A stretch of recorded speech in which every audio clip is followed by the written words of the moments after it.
What's up, YouTube? It's your boy Thomas back again with another rendition of Truth Be Told. This week there wasn't a whole lot going on.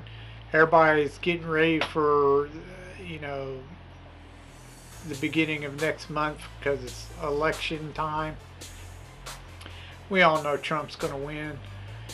Only an idiot would put that moron Biden in there and that retarded Camilla. We can't be having that crap. They're going to destroy America with socialism, communism. They're sellouts to China, so there's only one choice. Trump's the only way to go. So the biggest thing that I want to talk about is probably everyone knows that Twitter is they don't keep to their word. Everybody's had run-ins with them with their over censorship.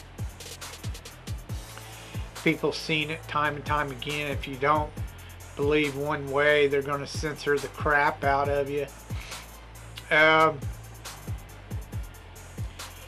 This past week I got locked out of my Twitter account because I used the dreaded C word that every female hates and fears hearing.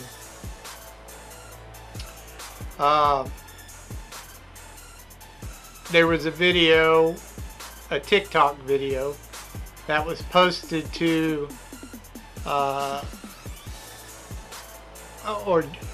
Jeremy's channel from the quartering. He posted it up there. And, many people are calling her a dumbass and everything else. And, even Jeremy called her a bitch.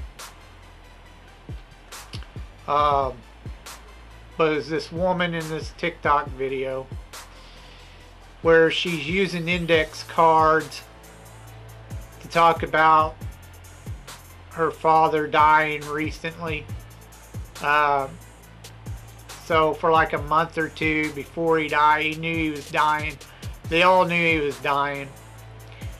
She doesn't speak a word. She just shows you the index cards and what's written on them. But her and her 6 daughters,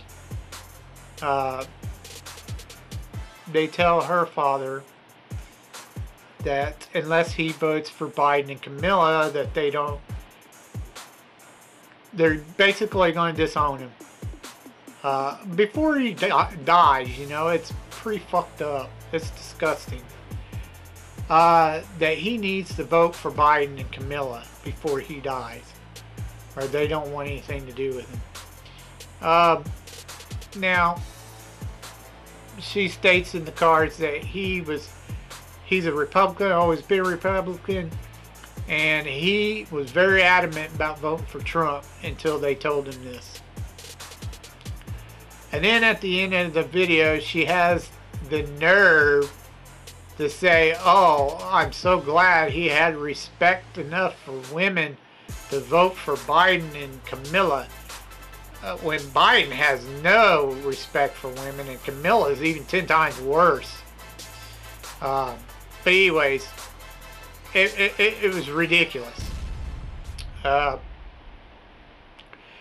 She should be, her and her daughter should be ashamed of themselves. They should have voted for Trump and made this man happy, showing him respect before he died as her father and their grandfather. But they didn't. They guilt tripped him into voting for Biden and Camilla, supposedly. That's why I just found it disgusting and immoral that they would do that to their own, that she would do that to her own father. But anyways, I basically said, wow, what a cunt for, guilt tripping her father and yada yada. Well, some Twitter employee, more than likely was a female, got really butthurt over me using the C word, the dreaded C word all females fear and hate You get triggered over. But yet the English and the Australians, they use that word all the time. Instead of calling them bitch, they call them cunts. They do it all the time. And you hear it on videos and crap all the time. But my thing is I got my Twitter account locked out for a week because they said I was doing hateful conduct or whatever. But under the guidelines of hateful conduct, it literally states you cannot incite violence against someone. You cannot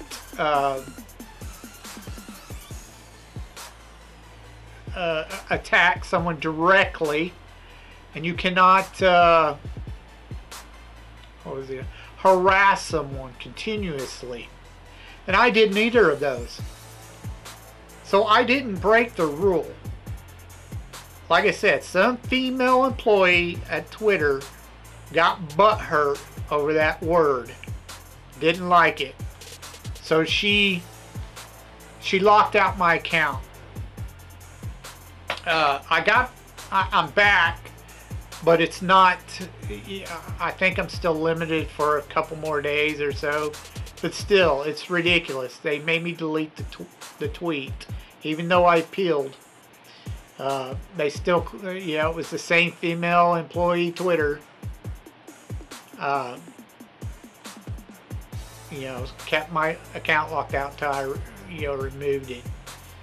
What's funny is everybody else was calling this woman a dumbass and a bitch and everything else.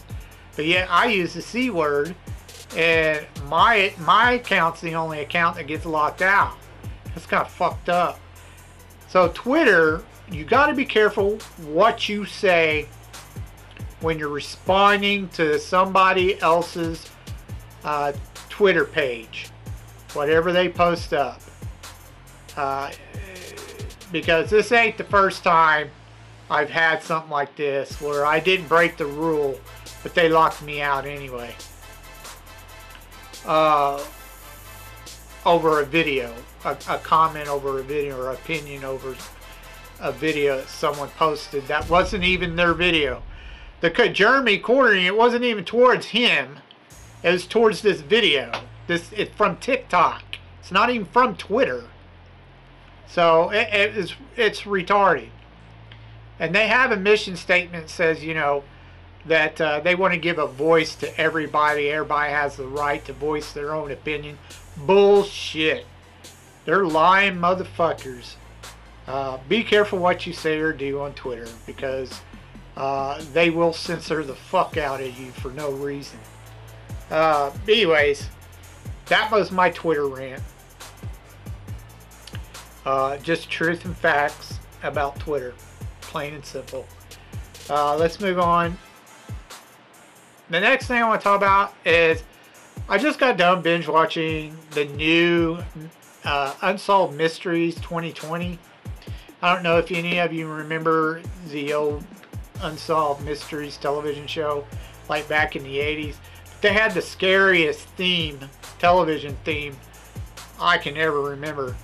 It was a freaky theme song. Now, Netflix has gone and redone it. But if you're expecting it to be anything like any of the previous Unsolved Mysteries, because they tried to reboot it a couple of times, forget it. It's nothing like the others at all. It was very disappointing. Even though some of the cases are interesting, it is very disappointing because the show,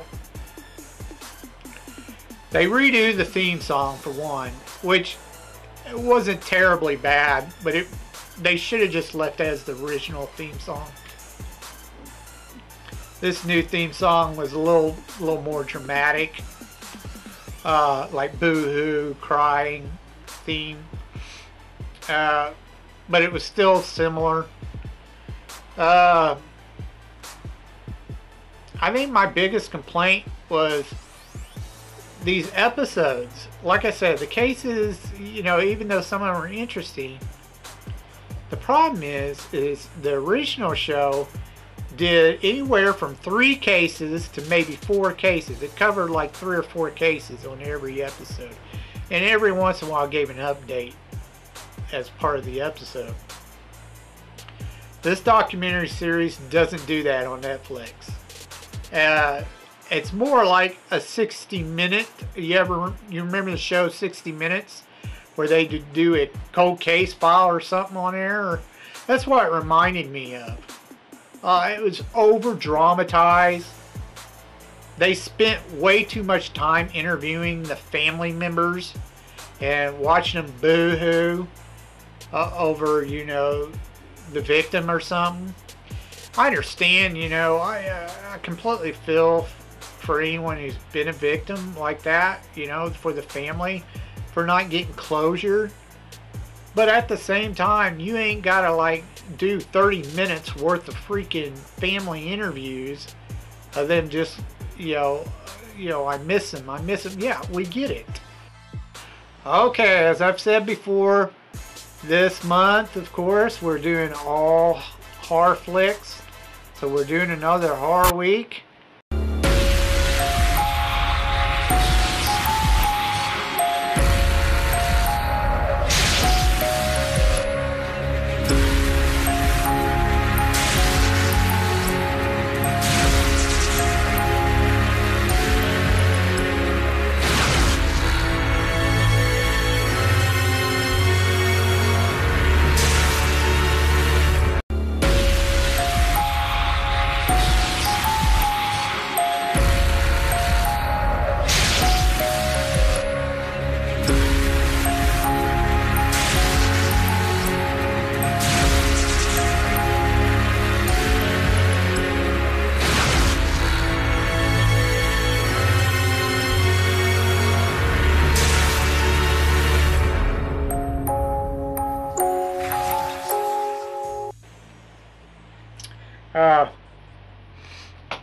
The first one that I chose is kind of a strange one.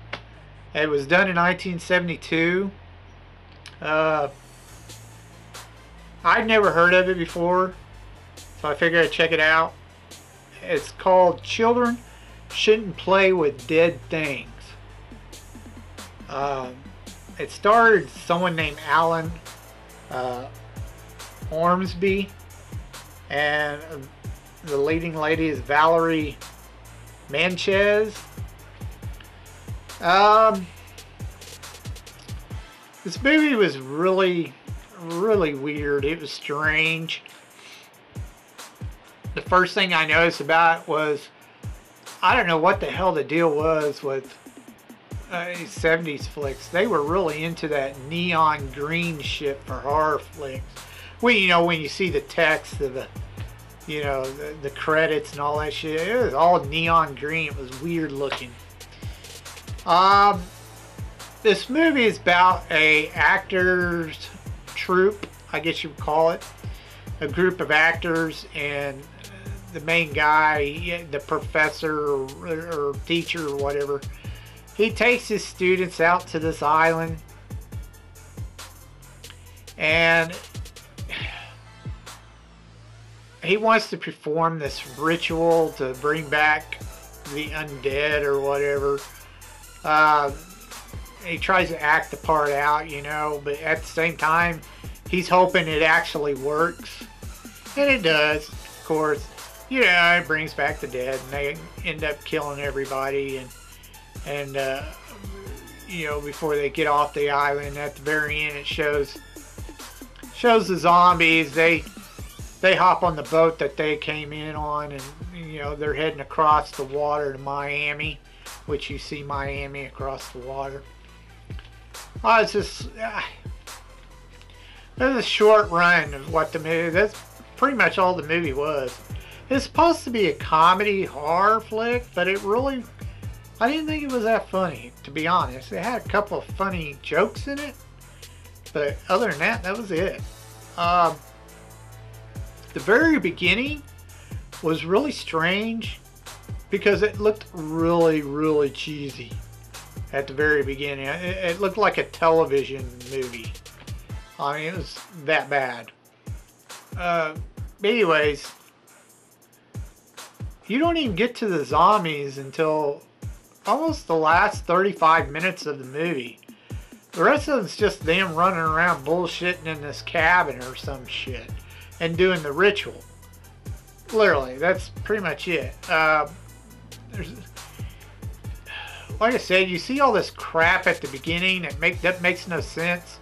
And then later, come find out, you know, about halfway through the movie, you find out it's just, you know, a couple of the other actors are pretending to be zombies or whatever. They're scared the rest of the group. They showed up before they showed up. And they pulled a prank on it. But yeah, apparently the ritual eventually does work. The zombies do eventually come to life, or the dead, and they kill everybody. So I'm going to say, for story-wise, this was pretty pathetic. I gave it a 2. It was a terrible story. Special effects. The makeup was just really bad. It was done really bad. You could tell it just didn't look very realistic at all. It looked really fake. So I give it a 2 as well. The acting was really not that great. Some of them did put some effort into it, so I'm going to give it a low 3, like a -3. It was just barely enough to get by. Overall, this movie deserves a 2. It was really cheesy. It was really bad. Some people consider this a cult classic, and I don't know why, because it was terrible. And I even saw some reviews on it where people were like, "Oh, I was scared as a kid when I watched this." No, it was. How could you be scared of this movie? It was god awful. It was terrible. I barely made it through this movie. It was so bad. So yeah, this movie definitely a 2. 2 thumbs down. Terrible movie. You want to give it a go? Have at it. I'm just fair warning you. It's cheesy.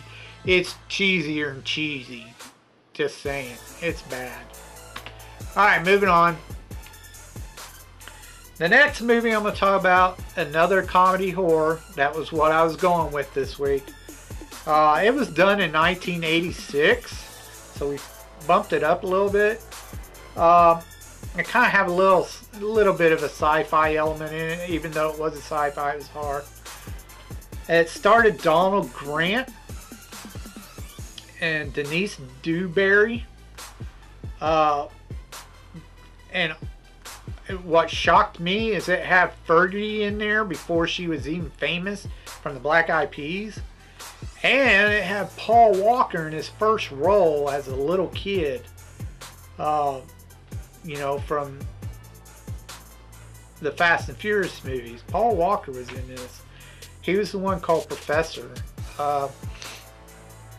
Now, there was no box office numbers on this, just as the other one didn't have any. That happens sometimes with older movies.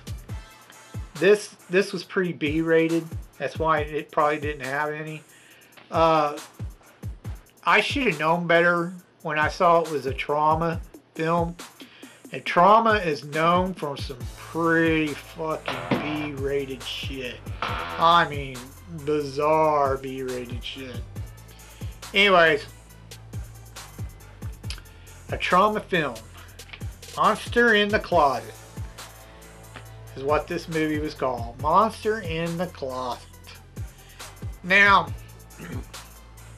the main story is basically there's a monster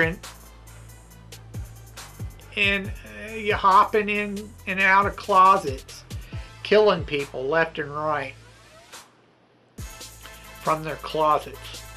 Eventually, the monster comes out. You have some point in time where a couple of them try to communicate with it. That didn't work too well. You get the army. You're going to be surprised at how many people you're going to recognize in this movie. They're not like A-grade actors or anything, but everybody's seen them in some pretty decent movies before. The general of the army, you know, he's from Police Academy. He's this, you know, the admiral there or whatever on Police Academy, or you know, the chief. But anyways, he's in this. He plays the general of the army. He's bound and determined to destroy the monster. But he allows them to try to communicate. So a couple of scientists communicate with him first. It doesn't work. They get killed. They decide to destroy the monster, blow it up, whatever, blah, blah, blah. It doesn't work. They fire everything at him, and nothing does any damage. They destroy a whole neighborhood, and they didn't leave a scratch on the monster.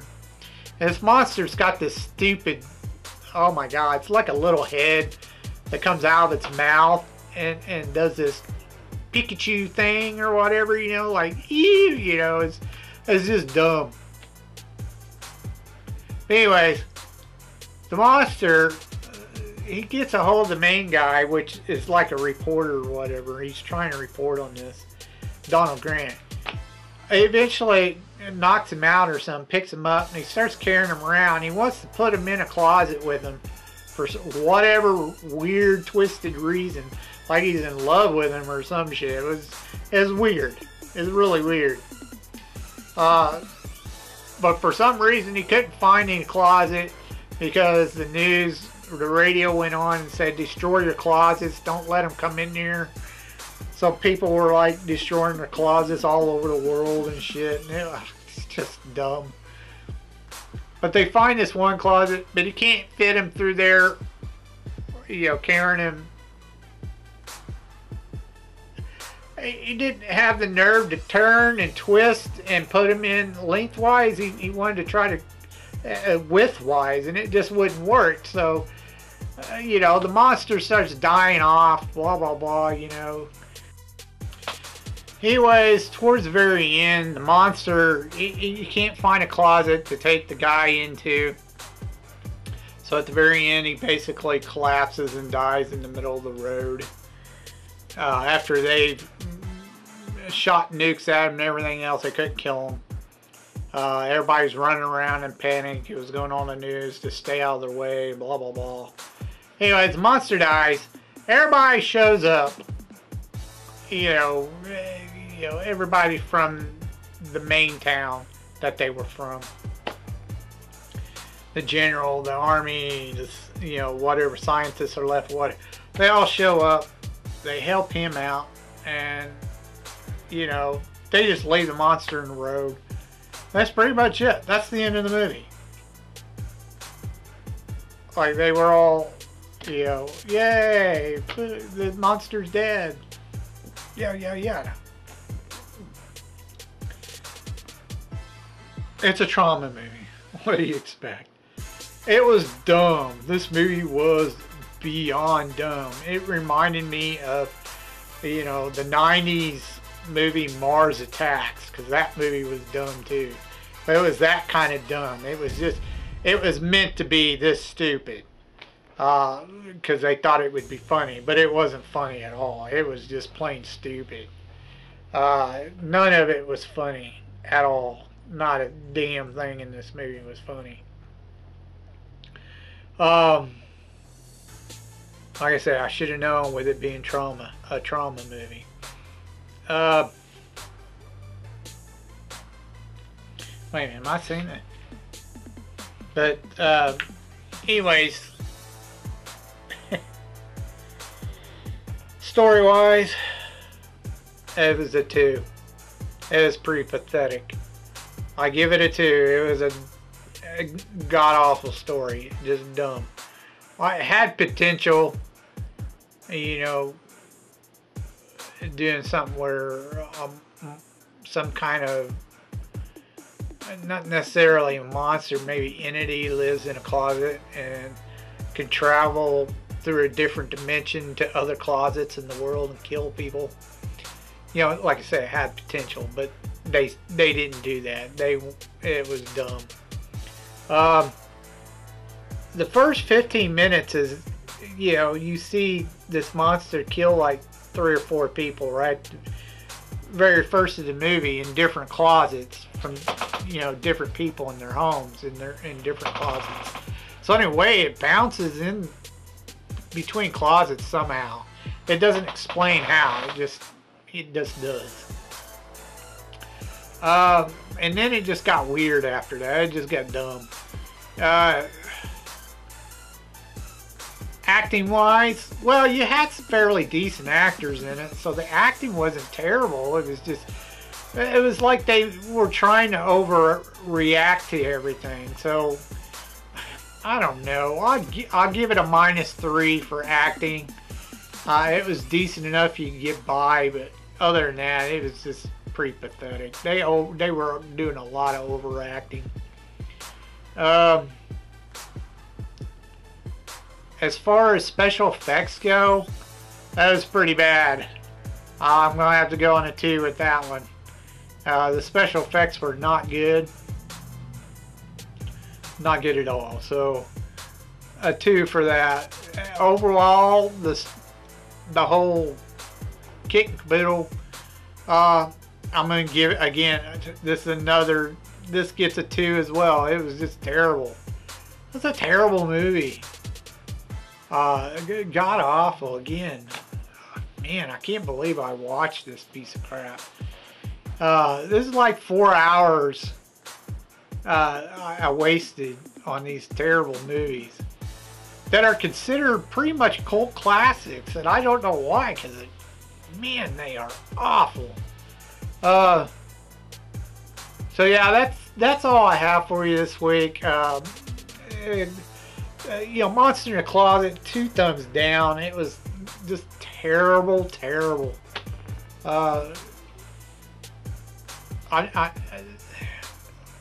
It can't get any worse. I don't know. That was pretty bad. Again, that's all I have for you this week. If you have any comments or, you know, any thoughts about what I said earlier in the video, you know, about Twitter or the new Unsolved Mysteries, please leave your comments down, or your thoughts down in the comments below. And also, if you have any gems or any suggestions, please leave them down in the comments down below. Maybe I've missed something, a gem that I might have never seen before. I am doing one for Bond Aston Martin again. He asked me to do Don't Be Afraid of the Dark, the original one, and I'm going to do that one next week, and that will be the last part of the horror week. Even though it will be after Halloween, it will be the last one for the week. Next week will be the last of the Halloween or horror weeks. Until then, I told you you'd be told the truth, and you've just been told.